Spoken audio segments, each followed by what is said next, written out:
Well, it's time now for the press review. Solange Moujon joining us on this set. Hello to you, Solange. Hi, Will. Beginning today with continued tensions in Ukraine.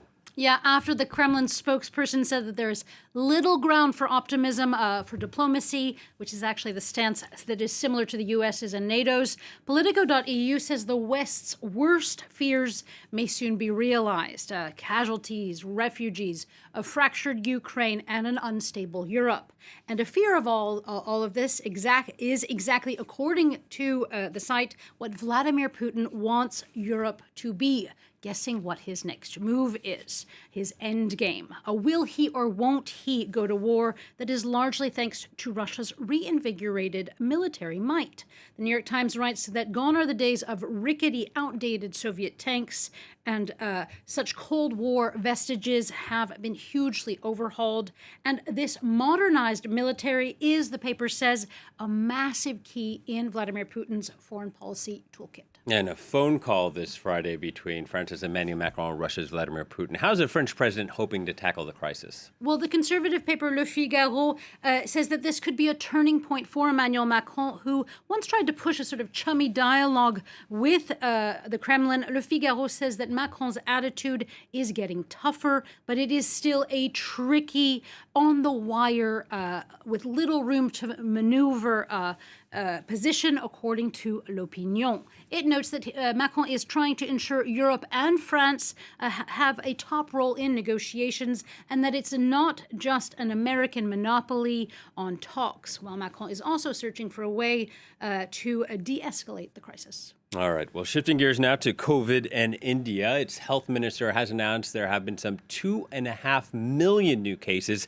in a single day. Yeah, and actually that is a drop from the previous numbers. So according to the Times of India, restrictions are being lifted in New Delhi, or eased rather. Restaurants, bars, cinemas are opening at 50% capacity, but the schools are still closed. And for the New York Times, such on-off school closures could be a particularly difficult problem for India with such a young population. It is counting on development coming from millions moving up out of poverty thanks to education. But there are increasing fears that India may potentially have a lost generation of once students turned workers that had to go into the workforce because of the pandemic and that may not be able to go back into the classroom.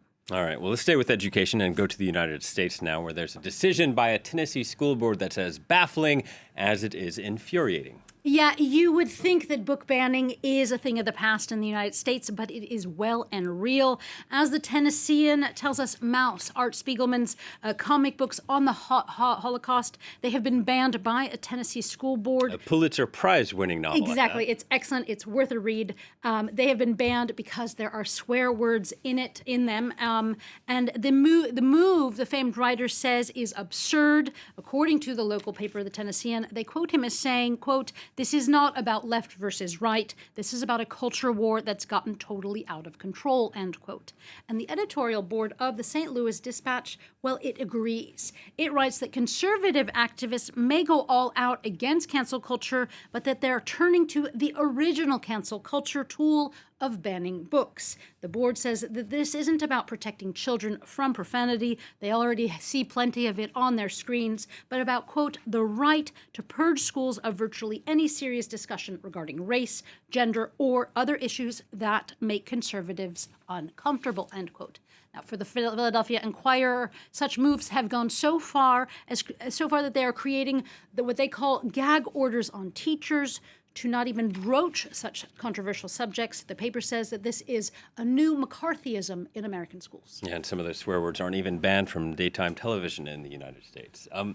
Moving on now to the Winter Olympics kicking off in a week's time in Beijing. Yeah, and the Global Times is excited. The English language Communist Party-backed paper says the Olympic villages are officially open and that China this time has its largest ever winter team with some 387 members. Now, this time around, the party also knows what it is doing, according to the South China Morning Post. The paper, based in Hong Kong, says that since China's first stint hosting the Olympics 14 years ago, it no longer needs the Olympic Committee as it used to. It is setting its own rules, the paper says. Even if human rights abuses remain an ever-present issue, the Communist Party has managed, according to the South China Morning Post, to cover it up a bit more. And the Washington Post, well, it chimes in on this idea with a cartoon entitled Faster, Higher Genocide. Michael de Adder has drawn a figure skating couple smiling in the spotlight, while around it, backs and heads are turned away from the genocide. In that context, certainly very important, Solange, but you did find something lighter for us to end on. Yeah, I could not leave you with human rights abuses and genocide, so I found something quite literally rosier. The Japan Times, it tells us to look out for the eco-friendly red knit roses and 5 other types of flowers as well that will be in the bouquets of the Olympic winners. A group of 150, mostly elderly women, have knit over 4,000 roses, representing the blossoming careers of the athletes, according to the Olympic Committee, so that winners can take home not just a medal, but also some flowers made by a bunch of grannies. Okay, all right. Solange Majon with a look at the headlines. Thank you very much.